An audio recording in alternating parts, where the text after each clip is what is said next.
I want to take you live now to Durban, to my colleague Dasen Thathiah, who has been talking to students to gauge their reaction on the campus of the University of KwaZulu-Natal. Dasen, good afternoon to you. And what have they been telling you?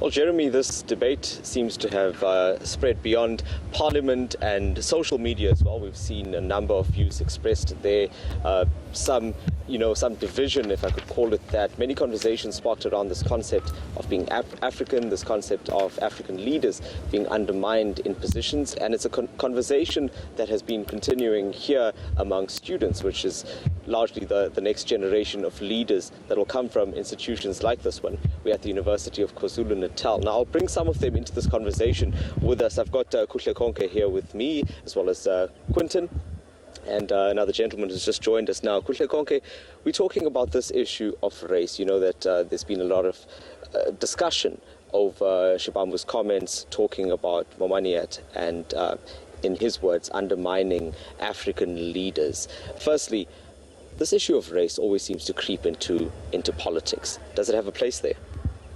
I think that we have found ourselves in a place of mislocating the racial debate.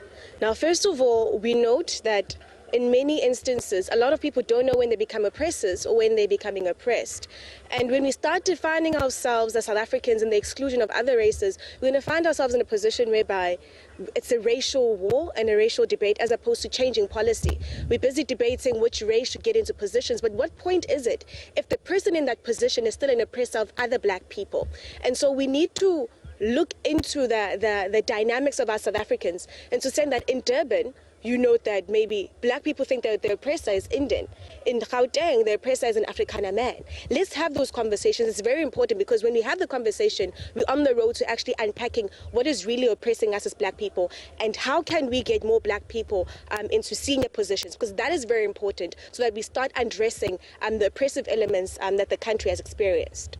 Quinton, Konke, they're saying that, if I understood you correctly, that the oppressor doesn't necessarily have to be black. What are your thoughts on that? For me, I think, we all South Africans, and I believe that we can work together and try to make this place a better place.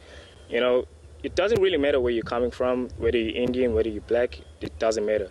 But I believe that if we can be together, we can try and change this country into a better place. That's my own perspective.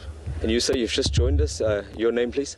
Okay, my name is Mlungisi Nkubane, a student at KZN. Mlungisi, this issue of parliamentarians that we're discussing, what are you expecting from their conduct? We've seen many incidents where there have been cases like this where we see our leaders at each other's throats and remarks being thrown around. What is your expectation of parliamentarians?